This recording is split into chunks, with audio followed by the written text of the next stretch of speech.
अगर यहाँ तक पहुंच चुके हो पिछला वीडियो देख के, तो भाई इसमें बताऊंगा जीए कहानी, क्योंकि मैंने पिछले वीडियो में बाकी तीनों सब्जेक्ट के बारे में बता दिया है। इस वीडियो में असल और सबसे इम्पोर्टेंट और सबसे अनइम्पोर्टेंट चीजों के बारे में बताऊंगा, वो है CA, the truth about current affair. बहुत ही लिमिटेड टीचर अवेलेबल है इसके बारे में, इस सब्जेक्ट के लिए। हाँ, यूट्यूब पे बहुत लिमिटेड टीचर, इतना आप टीचर नहीं देखोगे जितना कि आप रीजनिंग पॉइंट और इंग्लिश देखोगे। बहुत ही कम टीचर अवेलेबल है जो कुछ अच्छा पढ़ाते हैं। क्यों? क्योंकि इसके पीछे एक चीज है, मैं बताऊंगा आगे इस वीडियो में कि क्या है क्या नहीं। पहले मैं इस करंट अफेयर जनरल अवेयरनेस के बारे में बता दूं कि बैंक में कैसे आते हैं, कितने नंबर के आते हैं, कितने नंबर और कहां कहां से क्या आते हैं। तो इसके बारे में मैं जो डार्क ट्रूथ है, जो हार्श ट्रूथ है, वो मैं थोड़ा देर बाद बताऊंगा। ठीक है, पहले इसके बारे में बता दूं कैसे कैसे आते हैं। ठीक है, इसका the truth about current affair. ठीक है ठीक है, आगे आएंगे आगे आएंगे, अभी जान लो पहले सिलेबस क्या है। देखो, करंट अफेयर सभी में आते हैं, सब में सिर्फ सभी एग्जाम पूछे जाते हैं। करंट अफेयर टोटल एग्जाम में जितने बैंकिंग एग्जाम है सब में, बैंकिंग चाहे इंश्योरेंस एग्जाम सारे में पूछे जाते हैं। जैसे कि 6 और सब में मेंस में आते हैं। बैंकिंग एग्जाम में जो भी करंट अफेयर है वो सारे मेंस में आते हैं। जैसे कि IBPS, PO clerk, RB clerk, PS clerk, सब में मेंस में आते हैं। सब में अलग अलग नंबर के अलग अलग टाइम के हिसाब से आते हैं। जैसा कि मैंने बता रखा है, आईबीपीएस पीओ में 35 क्वेश्चन पूछे जाएंगे, कुछ 2 नंबर के, कुछ 1 नंबर के, जो कि टोटल 50 मार्क्स के होंगे। और जो 25 मिनट टाइम दिए जाएंगे सॉल्व करने के लिए, 25 मिनट टाइम दिए जाएंगे आपको बढ़ने के लिए। अब आईपीएस क्लर्क में 40 क्वेश्चन पूछ जाएंगे 50 मिनट के, वो भी 2 क्वेश्चन, 2 नंबर के कुछ क्वेश्चन, 2 नंबर के 1 नंबर के कुछ क्वेश्चन। इसमें आपको 20 मिनट का टाइम मिलेगा, जिसमें कि आपको 50 मार्क्स मिलेंगे। आरबीपीओ भी सेम, लेकिन इसमें मार्क्स और क्वेश्चन सेम ही है। 40 में लिखा हुआ है, देखना एक बार। अगर इसको भी चाहिए होगा पीडीएफ मैं डाल दूंगा मेरे टेलीग्राम ग्रुप पे। ग्रुप में ऐसा कोई नहीं है, जिसको भी चाहिए होगा पीडीएफ वो अपने टेलीग्राम में देख के अपना ज्वाइन कर सकता है। आरबी क्लर्क में सेम है। एसबीआई पीओ में सबसे ज्यादा वेटेज, सबसे ज्यादा नंबर वही रखता है एसबीआई पीओ, 60 क्वेश्चन 60 मार्क्स और 45 मिनट। तो सोच लो क्वेश्चन के साथ साथ होंगे। एसबीआई क्लर्क में भी 50 question 50 minute, 50 question 50 marks 35 minute. तो दोनों तो अच्छा खासा एसबीआई अच्छा खासा वेटेज रखता है अपने एसबीआई करंट अफेयर के लिए। जनरली मैं ये वीडियो करंट अफेयर के बारे में चाहता हूँ कि करंट अफेयर का हिडन ट्रूथ क्या है। मैं बस ये थोड़ा जल्दी कवर कर रहा हूँ, इतना मैंने ये सब कवर कर दिया।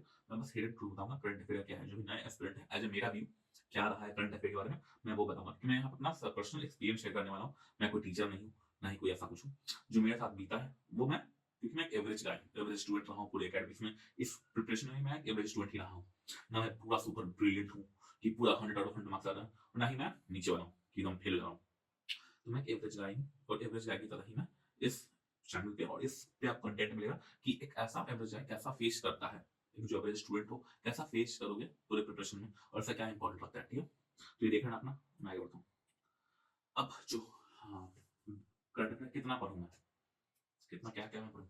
अगर तुम गूगल पे या कहीं भी जो टीचर है वहाँ पे नोटिफिकेशन है, वहाँ पे सर्च करोगे कि बैंकिंग अवेयरनेस का करंट क्या सिलेबस है, वो एक फुल ऑफ लिस्ट देंगे, ये पढ़ना है, और तुम उसको पढ़ने बैठोगे तो पढ़ते रहो। ठीक है, तो मैं कुछ 4-5 टॉपिक है जो मैं इंपॉर्टेंट समझता हूँ कि हाँ ये सी क्वेश्चन आते हैं तो हो जाएगा आपका कंप्लीट। तो जैसा कि पहला है बैंकिंग अवेयरनेस। तो जो पहला बैंकिंग अवेयरनेस है, अब उसमें क्या कर सकते हो, बैंकिंग अवेयरनेस क्या है। आपको बैंकिंग का एक टर्मिनोलॉजी आना चाहिए कि बैंकिंग में सेविंग अकाउंट किसको करते हैं, आरडी किसको करती है, करंट अकाउंट कौन है, एफडी कौन है, टर्म डिपॉजिट क्या है, काशा क्या है, ये सब आपको एक टर्मिनोलॉजी के बारे में जानना पड़ेगा। तो ही जाके आपको बैंकिंग का करंट अफेयर समझ में आएगा। तो इसके लिए आपको एक बैंकिंग अवेयरनेस पढ़ना पड़ेगा। मैं इस वीडियो में उन सभी का लिंक लगा दूंगा बेसिक अवेयरनेस का, कि कैसे कैसे आप कहाँ से पढ़ सकते हो free of course, free of cost में, फ्री ऑफ कॉस्ट में पढ़ सकते हो। ठीक है, तो बैंकिंग अवेयरनेस वहां से कंप्लीट करो पहले, तो बेसिक बेसिक क्या चीज है। दूसरा आता है करंट अवेयरनेस। इसमें क्या है कि 3 चीजें मैंने बांट रखा है, एक है नेशनल अफेयर्स, एक है बैंकिंग अफेयर्स, एक है आरबीआई सीबी अफेयर्स। तो जो नेशनल अफेयर्स है, जो कि मेरे इंपॉर्टेंट हो रखी है, जैसे पॉपुलेशन सेंसस हो गया, कुछ कुछ ही पॉलिटिकल, कुछ भी ऐसा कुछ नेशनल इशू पे रेज हो रहा है, अभी चल रहा है करंट में, तो वो पढ़ना होता है, वो आपको मिल जाएगी। बैंकिंग अफेयर सबसे इंपॉर्टेंट है। बैंकिंग अफेयर कुछ भी नहीं पढ़ो, बैंकिंग अफेयर तो पढ़ना ही पढ़ना है। बैंकिंग अफेयर सबसे मस्ट है, उसको आपको करना ही पढ़ना है, उससे क्वेश्चन आएगी। और थर्ड है आरबीआई से भी अफेयर। सिविल ना भी पढ़ो तो चलेगा, लेकिन आरबीआई तो पढ़ना ही पढ़ना है। कोई बैंक एग्जाम देने जाओ तो आरबीआई और बैंकिंग ये दोनों पढ़ के जाना है। अब कितने महीनों का, तो ऐसे कहा जाता है लास्ट 6 महीनों का, तो मैंने भी लास्ट 6 महीनों तक पढ़ा है। लेकिन नहीं हो पाता है तो मैं 3 महीनों का ही पढ़ लेता हूँ, चल जाता है। कभी कभी नहीं हो पाता तो मैं 2 ही महीने का पढ़ता हूँ, चल जाता है। कभी कभी नहीं पढ़ता हूँ तो बैंड बजता है। तो भाई हाँ, सिंपल है। अगर कुछ नहीं पढ़ना है तो 6 महीने का बैंकिंग अवेयरनेस और आरबीआई पढ़ के जाओ। अब हो भी नहीं था कि प्रीलिम्स निकलेगा और लास्ट 10 दिन बचा है, तो भाई लास्ट 2 महीने का बैंकिंग अवेयरनेस और भी पढ़ के जाओ। नहीं तो अगर अच्छे से चाहते हो नंबर वंबर आए, तो भाई national banking affairs and RBI से भी अवेयरनेस ये पढ़ के जाओ। फोर्थ आता है मेरे लिए सबसे इंपॉर्टेंट क्या है, एमयूज, एमओयूज, मेमोरेंडम ऑफ अंडरस्टैंडिंग्स। इससे क्वेश्चन आती है कि हाँ किसके बीच में, किस कंपनी के बीच में टाई अप हुआ, कौन सा एमयू, कौन सा बैंक किससे एमयू कर रहा है, ये करके देना चाहिए। इससे भी क्वेश्चन आते हैं। और सबसे लीस्ट, अब जो कि कुछ मिलने का पॉइंट, लेकिन हाँ अगर आप बहुत कुछ ना कुछ पढ़ चुके हो, याद हो रहा है, तो इसके बाद आपको पढ़ना चाहिए डिफेंस, स्पोर्ट्स और स्टैटिक अवेयरनेस। ये 3 चीजें बोलूंगा। डिफेंस से क्वेश्चन आती है, एक्सरसाइजेस क्या क्या है, कौन सा वेपन आया, कौन सा टैंक बना, कौन सा अग्नि मिसाइल बना, कौन सा आईएनएस विजय बना, आईएनएस, जो भी ये सब है एक्सरसाइजेस जो भी डिफेंस में हो रही है वो पढ़ना चाहिए। स्पोर्ट्स पढ़ लो और स्टैटिक पढ़ लो। जिसमें कि मैंने सबसे ज्यादा इंपॉर्टेंस दिया डिफेंस वाले को, तो मैंने जितना भी नंबर लाया अभी तक वो डिफेंस में लाया, डिफेंस पे लाया। ठीक है, मैं अपना सारा स्कोर कार्ड शेयर करूंगा, कितना मैं नंबर लाया, कैसा मैं हूँ कैसा नहीं हूँ। मैं एक एवरेज है, मैं बोल रहा हूँ कि मेरा कोई एक्सपोनेंशियल नंबर नहीं आया है, वहीं कम नंबर आया है, बीच बीच में रहता है नंबर, जो कि आपका और मेरा रहता ही होगा। जो भी देख रहा होगा वीडियो वहां तक पहुंचना है तो ये करके पहुंच सकते हो। ठीक है, तो पहला चीज क्या है, नेशनल अफेयर पढ़ना, बैंकिंग पढ़ना, आरबीआई से भी पढ़ना, एमयूज पढ़ना, और सब पढ़ने के बाद टाइम मिले तो डिफेंस पढ़ लेना। तो इंपॉर्टेंट चीज है बैंकिंग और आरबीआई से भी। ठीक है, और करेंट 6 महीने का पढ़ लेना। अब यहाँ तक ये मेरा रहा ज्ञान। अब मेरा असर, ट्रूथ अबाउट करंट अफेयर हुआ था, क्योंकि वो इंपॉर्टेंट है, उसको देख के ना जाना मत। हाँ, अब बताता हूँ हार्श ट्रूथ क्या है। भाई देख, करंट अफेयर ऐसा चीज है, अगर तुम इसको पढ़ने बैठे तो भाई ये कभी कंप्लीट नहीं होगा, अनंत है। और जितने लोग देख रहे होंगे, जो भी एग्जाम दे रहे उनको पता होगा 100% लोगों का कभी कंप्लीट नहीं होता, कभी कंप्लीट नहीं होगा। सोचो कि तुम उसमें हाँ आ गया, रीजनिंग क्वांटिटी की तरह कभी नहीं आएगा।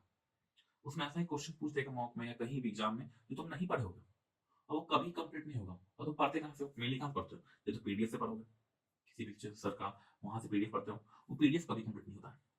आप कितना भी पढ़ दो, कितना ही पढ़ लो, वो आपका पीडीएफ कभी कंप्लीट नहीं होगा। ये एक सत्य ट्रूथ है, हिडन ट्रूथ है कि आपका ये कभी कंप्लीट नहीं होने वाला है करंट अफेयर। ये गंगा है जिसमें बस हाथ डालो और हाथ धो और निकल जाओ। अब इसमें चाहोगे कि पूरा का पूरा जाके नहा लूं, गंगा जी के घाट में डुबकी लगा लूं, तो डूब ही जाओगे, बाहर नहीं निकल पाओगे। तो गंगा जी बह रहे हैं, उसमें हाथ धो और निकाल लो। ठीक है, दूसरा चीज जेम्स इन ओशन, मैंने पॉइंट लिखा है, सोच सोच के क्या क्या है हो सकता है इसका। ये भाई क्या है, ये समुद्र में पत्थर ढूंढने के बराबर है। कि भाई मैं गया हूँ समुद्र में, वो महासागर में, क्या मैं पत्थर ढूंढ के ही रहूंगा, कि मैं पढ़ के ही रहूंगा चाहे जो हो जाए, बाकी सब्जेक्ट छोड़ दूंगा और मैं इसको ही पढ़ूंगा और इसको ही फाड़ूंगा। तो भाई तुम एवरेज गाय हो मेरी तरह, एवरेज स्टूडेंट ना होने वाला भाई, कितना भी कुछ कर लो, अगर इसके चक्कर में रहे तो क्वांट रीजनिंग बिगड़ेगा, और जो बिगड़ेगा वो तुम्हें इतना बिगाड़ेगा कि तुम साल का साल निकल जाएगा, नहीं होगा तो निकलेगा भी नहीं निकलेगा। जा, तो भाई ये सागर में वही पत्थर के समान है, जिसको मिल गया वो तो राजा, और जिसको नहीं मिला वो रंक, उसी में ढूंढते ढूंढते मर जाओगे एक दिन। तो ये उस तरह का है। थर्ड पॉइंट है काउंट स्टार इन स्काई। अब भाई पढ़ोगे कहाँ से, तो भाई आपका पीडीएफ रहेगा पढ़ने के लिए।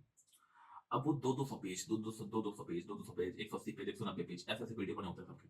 मैंने जितना ही पढ़ा है तक, सबके 150 प्लस 200 प्लस पेज रहते हैं हर मंथली वाइज पीडीएफ में।